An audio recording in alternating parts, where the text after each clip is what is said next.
Hey guys, welcome to my channel. मेरा नाम है चंद्र, आप देख रहे हैं एजुकेशन भाई गुप्ता जी। तो आप सभी के लिए 30 मोस्ट इम्पोर्टेंट क्वेश्चन लेके आ चुका हूं दोस्तों, जो कि बायोलॉजी का है, जीव विज्ञान का।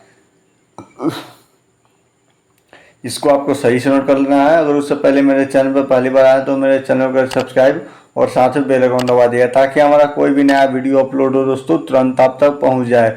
आप सभी के लिए 30 मोस्ट इम्पोर्टेंट क्वेश्चन है। ये सारे बोर्ड एग्जाम में पूछे जाने वाले प्रश्न दोस्तों 100% बोर्ड एग्जाम में से यही इसी में से आएगा, 100% टकराएगा दोस्तों। इसको आपको सही से नोट कर लेना है। तो चलिए बिना समय गवाए क्वेश्चन को करते हैं। तो आपको पहला नंबर में दिया है, 1 नंबर में, मनुष्य के शरीर में सबसे बड़ी ग्रंथि क्या होती है? मनुष्य के शरीर में सबसे बड़ी ग्रंथि क्या होती है? नंबर में लीवर, बी अग्नाशय और सी अंडाशय और डी एंट्रेनल। तो आपका इसका राइट आंसर हो जाएगा दोस्तों ए नंबर हो जाएगा, लीवर हो जाएगा। इसको आपको सही से नोट कर लेना है। मनुष्य के शरीर में सबसे बड़ी ग्रंथि क्या है? तो लीवर है। इसको आपको सही से नोट कर लेना है, ठीक है। चलिए अगले क्वेश्चन को चलते हैं। तो आपको दूसरे नंबर में जो है गवाइटर अथवा मेगा पतन क्या है दोस्तों? गवाइटर अथवा मेगा पतन क्या है? ये नंबर में चीनी की कमी से, बी आयोडीन की कमी से और सी रक्त की कमी से और डी मोटापा से। तो आपका इसका राइट आंसर हो जाएगा दोस्तों बी नंबर हो जाएगा। इसको आपको सही से नोट कर लेना है।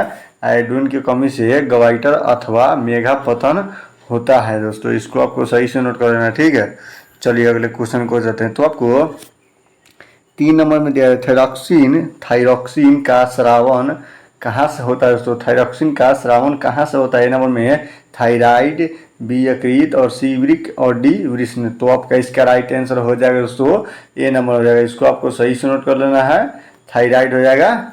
चलिए अगले क्वेश्चन को चलते हैं। तो आपको 4 नंबर में दिया जा रहा है, मानव में डायलिसिस थैली कहाँ होती है दोस्तों? मानव में डायलिसिस थैली कहाँ होती है? ए नंबर में नेफ्रॉन, बी न्यूरॉन और सी माइक्रोकॉन्ड्रिया और डी में कोई नहीं, इनमें से कोई नहीं। तो आपका इसका राइट आंसर हो जाएगा दोस्तों ए नंबर हो जाएगा। इसको आपको सही से नोट कर लेना, नेफ्रॉन होगा। नेफ्रॉन में डायलिसिस थैली होती है दोस्तों मानव में। इसको आपको सही से नोट कर लेना है। चलिए अगले क्वेश्चन को चलते हैं। तो आपको 5 नंबर में भोजन का पचना किस प्रकार की अपक्रिया है दोस्तों? आपको 5 नंबर में दिया है भोजन का पचना किस प्रकार की अपक्रिया? ए नंबर में उपचयन, बी संयोजन और सी अपचयन और डी विस्थापन। तो आपका इसका राइट आंसर हो जाएगा दोस्तों ए नंबर हो जाएगा। इसको आपको सही से नोट करना है, उपचयन हो जाएगा दोस्तों। इसको आपको सही से नोट कर लेना है। चलिए अगले क्वेश्चन को चलते हैं। तो आपको 6 नंबर में दिया कौन सा पादप नियंत्रक फल बेचने वाले द्वारा उपयोग किया जाता है दोस्तों? कौन सा पादप नियंत्रण फल बेचने वालों द्वारा उपयोग किया जाता है? नंबर में एब्सिसिक अम्ल और बी में जिबरेलिन अम्ल और सी में थाइलिन अम्ल और डी में ऑक्सिन अम्ल। तो आपका इसका राइट आंसर हो जाएगा दोस्तों सी नंबर हो जाएगा। इसको आपको सही से नोट कर लेना है, थाइलेसिस हो जाएगा। चलिए अगले क्वेश्चन को चलते हैं। तो आपको 7 नंबर में दिया है वह संचारण जो उचितपन की पहचान करती है क्या कहलाती है दोस्तों? ए नंबर में ग्राही, बी प्रभावक और सी में उत्तरदायित्व और डी में बेचैनी। तो आपका इसका राइट आंसर हो जाएगा दोस्तों ए नंबर हो जाएगा, ग्राही हो जाएगा। इसको आपको सही से नोट कर लेना है। चलिए अगले क्वेश्चन को चलते हैं। तो आपको 8 नंबर में निम्नलिखित में कौन सी एक अंतःस्रावी और ब्राही स्रावी ग्रंथियाँ 2 बार की होती है दोस्तों? ग्रंथि 2 प्रकार की होती है। तो आपको 8 नंबर में निम्नलिखित में कौन सी एक अंतःस्रावी और बाह्यस्रावी ग्रंथि 2 प्रकार के होते हैं? तो आपको ए नंबर में अग्नाशय, बी थायराइड और सी में पैराथायराइड और डी में प्यूटरिटी। तो आपका इसका राइट आंसर हो जाएगा दोस्तों 8 के ए नंबर हो जाएगा। इसको आपको सही से नोट कर लेना, अग्नाशय हो जाएगा। चलिए अगले क्वेश्चन को चलते हैं। तो आपको 9 नंबर में दे रहा है कौन सी अंतःस्रावी ग्रंथि वृक्क के दोनों ओर ऊपर स्थित होती है? तो ए नंबर में गोडेनेस और बी में प्यूटरिटरी और सी में अग्नाशय और डी में एंट्रिनल। तो आपका इसका राइट आंसर हो जाएगा दोस्तों 9 के डी नंबर होगा। इसको आपको सही से नोट करें, एंट्रिनल हो जाएगा। चलिए अगले क्वेश्चन को चलते हैं। तो आपको 10 नंबर में दिया है जीवों में ध्वनि ग्रहण करने के लिए संवेदन अंग क्या है दोस्तों? जीवों में ध्वनि ग्रहण करने के लिए संवेदन अंग क्या है? नंबर प्रकाश ग्रहणी, बी में ध्वनि ग्रहणी और सी में श्रवण ग्रहणी और डी में स्पर्श ग्रहणी। तो आपका इसका राइट आंसर हो जाएगा दोस्तों 10 के सी नंबर होगा। इसको आपको सही से नोट करना है, श्रवण ग्रही हो जाएगा। चलिए अगले क्वेश्चन को जाते हैं। तो आपको 11 नंबर दिया जा रहा है, वृक्क के ऊपर स्थित अंतःस्रावी ग्रंथि क्या है दोस्तों?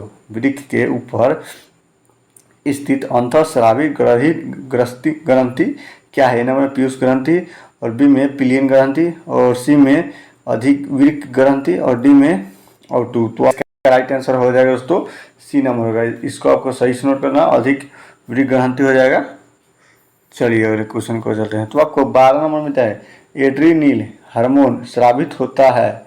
एड्रीनिल हार्मोन स्रावित होता है नंबर में थाइमस ग्रंथि से, और बी में पीयूष ग्रंथि से, और सी में थाइपोलैथम ग्रंथि से, और डी में अधिवृक्क ग्रंथि से। तो आपका इसका राइट आंसर हो जाएगा 112 के डी नंबर हो जाएगा। इसको आपको सही से नोट करना, अधिवृक्क ग्रंथि से हो जाएगा। चलिए अगले क्वेश्चन को चलते हैं। तो आपको 13 नंबर दिया जा रहा है, निम्न में कौन सा अंग संवेदन ग्राहिनी नहीं है दोस्तों? निम्नलिखित में कौन सा अंग संवेदन ग्राहिनी संवेदी ग्राही नहीं है? ए नंबर में कान, बी आंख, और सी नाक, और डी दिमाग। तो आपका इसका राइट आंसर हो जाएगा दोस्तों डी नंबर हो जाएगा। इसको आपको सही से नोट करना, दिमाग हो जाएगा। चलिए अगले क्वेश्चन को चलते हैं। तो आपको 14 नंबर में दिया रहा है, मंजरू निकलता है दोस्तों, मंजरू। तो आपका ऑप्शन दिया जाए ए नंबर में प्रमस्टिक्स, और बी में अनुमस्टिक्स, और डी में फंस, और डी में मेंडुला से। तो आपका इसका राइट आंसर हो जाएगा दोस्तों डी नंबर हो जाएगा। इसको आपको सही से नोट कर लेना है, मेंडुला हो जाएगा।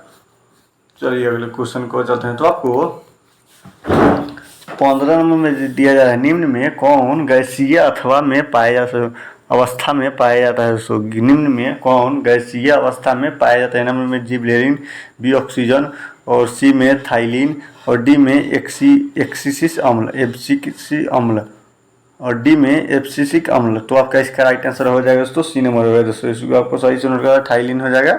चलिए अगले क्वेश्चन को चलते हैं। तो आपको 16 नंबर में निम्नलिखित में से कौन सा पादप हार्मोन है दोस्तों?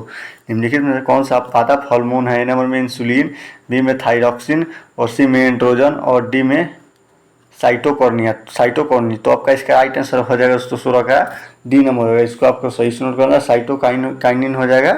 चलिए अगले क्वेश्चन को चलते हैं। तो आपको 17 नंबर में दो तांत्रिक कोशिका के मध्य खाली स्थान को क्या कहते हैं दोस्तों? दो तांत्रिक कोशिका मध्य स्थान खाली को क्या कहते हैं? नंबर में दुमिका, और बी में सिनेटिक दरार, और डी में एक्सॉन, और सी में एक्सॉन, और डी में आवेग। तो आपका इसका राइट आंसर हो जाएगा दोस्तों बी नंबर हो जाएगा। इसको आपको सही से नोट करना है, सिनेटिक दरार हो जाएगा। चलिए अगले क्वेश्चन को चलते हैं। तो आपको 18 नंबर में मस्तिष्क उत्तरदायी है दोस्तों। मस्तिष्क उत्तरदायी है नंबर सोचने के लिए, बी हृदय संपर्दन के लिए, और सी में शरीर का तुलनात्मक बनाने के लिए, और डी में उपयुक्त सभी। तो आपका इसका राइट आंसर हो जाएगा दोस्तों डी नंबर होगा। इसको आपको सही से नोट करना, उपयुक्त सभी हो जाएगा। चलिए अगले क्वेश्चन को चलते हैं। तो आपको 19 नंबर में दिया है, बहुकोशिकीय जीवों में निम्न में से किस प्रकार का समन्वय पाया जाता है दोस्तों? समन्वय पाया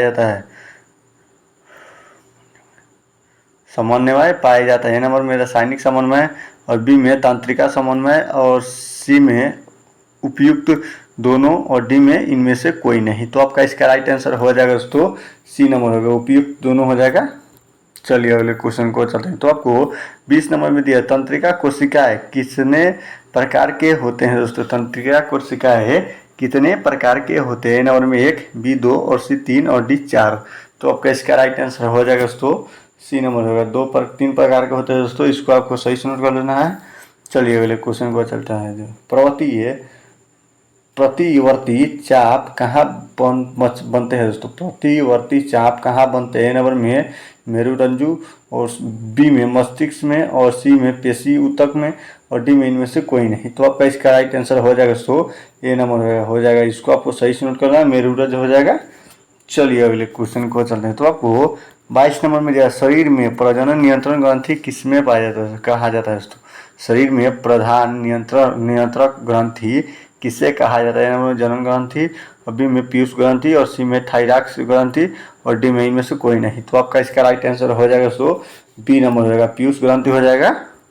चलिए अगले क्वेश्चन को चलते हैं। तो आपको 23 नंबर में दिया अंतःस्रावी ग्रंथियाँ होती है। तो अंतःस्रावी ग्रंथियाँ होती है ए नंबर में नलिका विहीन और बी में नलिका युक्त और डी सी में और दोनों और डी में इनमें से कोई नहीं। तो आपका इसका राइट आंसर हो जाएगा दोस्तों ए नंबर हो जाएगा। इसको आपको सही से नोट कर नलिका विहीन हो जाएगा। चलिए अगले क्वेश्चन को बताते हैं। तो आपको 24 नंबर में दिया है लैंगरहंस की द्वीपकाएँ पाई जाती है दोस्तों। ए नंबर में यकृत और बी मस्तिष्क में और सी पक्काशय में और डी अग्नाशय में। तो आपका इसका राइट आंसर हो जाएगा दोस्तों डी नंबर हो जाएगा, अग्नाशय हो जाएगा। चलिए अगले क्वेश्चन को चलते हैं। तो आपको 25 नंबर में दिया रहा है थायराइड ग्रंथि की अल्प क्रियाएं के कारण कौन सा रोग उत्पन्न होता है दोस्तों। ए नंबर में ऑटू वामता और बी में ऑटूल अल्पक्रियाता और में मिक्सटीडीमा और डी में ये सभी। तो आपका इसका राइट आंसर हो जाएगा दोस्तों डी नंबर हो जाएगा, मतलब ये सारे हो जाएगा। इसको आपको सही से नोट कर लेना है। चलिए अगले क्वेश्चन को चलते हैं। तो आपको 26 नंबर में दिया अग्नाशय द्वारा निम्न में कौन सा हार्मोन स्रावित होता है। तो अग्नाशय द्वारा निम्न में कौन सा हार्मोन स्रावित होता है। नंबर में इंसुलिन, बी नंबर में ग्लूकोज और सी में दोनों और डी में इनमें से कोई नहीं। तो आपका इसका राइट आंसर हो जाएगा दोस्तों सी नंबर होगा, दोनों हो जाएगा। चलिए अगले क्वेश्चन को चलते हैं। तो आपको 27 नंबर में दिया है पतियों का मतलब मुरझाना किस पादप हार्मोन के कारण संभव होता है दोस्तों। पतियों का मुरझाना किस पादप हार्मोन के कारण संभव होता है। नंबर में जिबलेरिन, बी साइटोकार्निन और सी में एब्सिसिक अम्ल और डी में सभी, यह सभी। तो आपका इसका राइट आंसर हो जाएगा दोस्तों सी नंबर होगा। इसको आपको सही से नोट करना है, एब्सिसिक अम्ल हो जाएगा। चलिए अगले क्वेश्चन को चलते हैं। तो आपको 28 नंबर में दिया स्रावित होने वाले हार्मोन का समय और मात्रा किस क्रिया विधि द्वारा नियंत्रण की जा सकता है। नंबर में श्रवण और बी में परिशुद्धन और सी में अनुक्रिया और डी में पुनः प्रभम। तो आपका इसका राइट आंसर हो जाएगा दोस्तों डी नंबर हो जाएगा। इसको आपको सही से नोट करना है, पुनः प्रभवन हो जाएगा।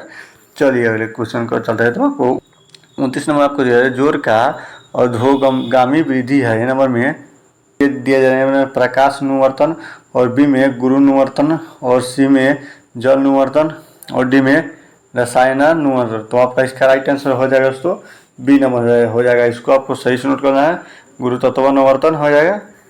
चलिए अगले क्वेश्चन को चलते हैं। तो आपको 30 नंबर में निम्नलिखित में कौन सी अनैच्छिक क्रिया नहीं है दोस्तों। निम्नलिखित में से कौन सी अनैच्छिक क्रिया नहीं है। ए नंबर में वान और बी में चबाना और सी में लार आना और डी में हृदय का धड़कना।